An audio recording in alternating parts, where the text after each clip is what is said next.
Ажлын байрыг дэмжих зээл хэнд хэрхэн яаж хүрч байгаа бол?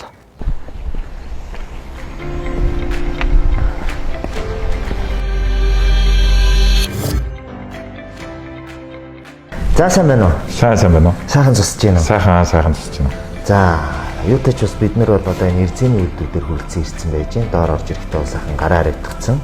Халдвар хамгааллын дөрмийн дагуу явж байгаа. Хоёрдугаар дунгаа хийлгэсэн тий? Хийлгэсэн. За, би ч бас хийлгэсэн. Хоёрдугаар маск аваад ярьчих. За тий. За, энэ өдрийн мэндийг хүргэе. За, тэгээд бас өөрийгөө танилцуулаач. Намайг Зол Эрдэнэ гэдэг.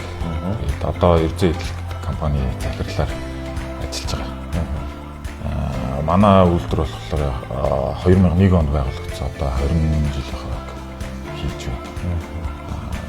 Техникийн, уулуурхай, нарийн технологийн тийм тоног төхөөрөмжийн Эрзээ эдэл үйлдвэрлэдэг. Яг хоо жижиг үйлдвэр.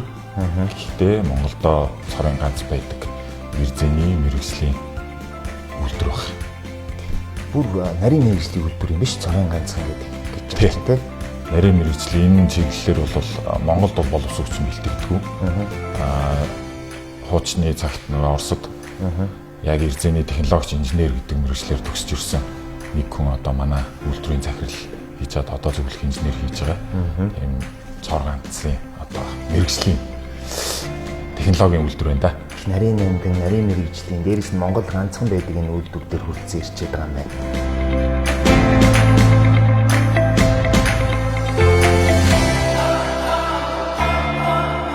20 жилийн түүхтэй компани маань ерөнхийдөө одоогоор хэдэн ажилтнтай үйл ажиллагаагаа явуулж байна. Тэгээ одоогийн байдлаар аль бие усны 8 ажилчинтай 2 зөвлөх инженертэй ингэж ажилладаг байна. Үйлдвэрлэж бай, аж ахуйн нэгжиж бай бүгд онцлогтод орлоо шүү дээ. Эдийн засгийн хувьд танай компанид одоо энэ хэр нөлөөд угаасаа бүгдэнд нь л нөлөөсөн байж таараа. Танад харин мэдээж ямар байх. Ковидын эхний жил буюу одоо өнгөрсөн жил элдэн зүй хөл хороогүй байлаа. Манайх дотооддоо алдаргүй байлаа.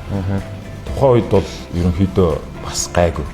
Яг нэг ковид идэгчл манайх дотооддоо алдар алдаал тэг хөл хорой тогтоогоод эхлэхэд бол манай үйлдвэр хамгийн түрүүнд одоо хаагдчихж байгаа. Ямар ч үйл ажиллагаа явуулахгүй болж байгаа. Тэгэнгүүт чинь одоо жижиг үйлдвэр юу гэдэг яг нөгөө орлогоороо цалингаа тавьдаг те.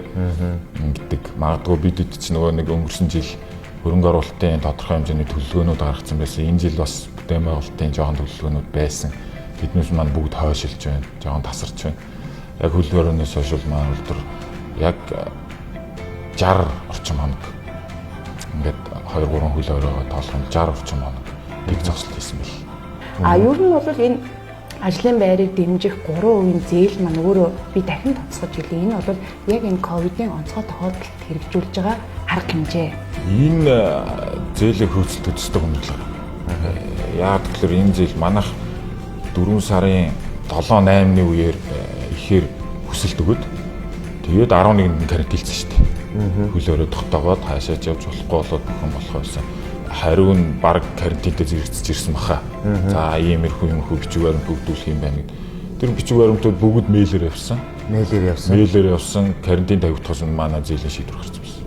Болцоо. Одоо ч бас нэг үе бодвол юм өгчтэй болчихсон тийм. Тий сайхан нэг шиг хоорондоо бүх юмаа байраад гүйгүүд натраад ордог үе өнгөрчөөд нь штэ.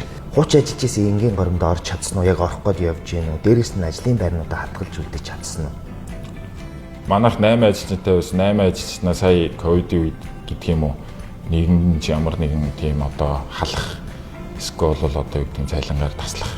Биднээс яг хийснээр нь олгодог, тодорхой хэмжээний урамшуулал олгодог тийм яаж ч даваа туулчлаа. Дахиад магадгүй ийм үе хизээч ирэх юм блэ. Тийм болохоор жоохон бэлтгэлтэй байхгүй бол хуучин шигээ сайхан энэ чанараад яваад бас хэцүү болчиход байна шүү дээ. Харин цагт хөлсийг гаргавал дайдах цагт цус баг урснаа гэдэг. Айгүй их юм ойлгуулж байгаа. Ягаад гэвэл үйлдвэр заавалчгүй нөгөө хүн ирж ажиллаж яаж бүтээгдэхүүн гаргадаг шүү дээ. Энд хүн ажиллахгүй байсан ч гэсэндээ яаж бизнесээ явуулах юм? Ямар арга байна те? Тэр болгоныг одоо юу гэдэг юм бас судалж эхэлж байна. Хичээж ажиллаж байгаа.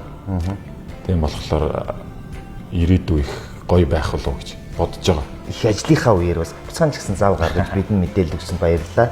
Манай хамт олонд амжилт хүсье. За баярлалаа. Та бүхэнд амжилт хүсье. Та ялагч нь байгаарай. Танд амжилт хүсье.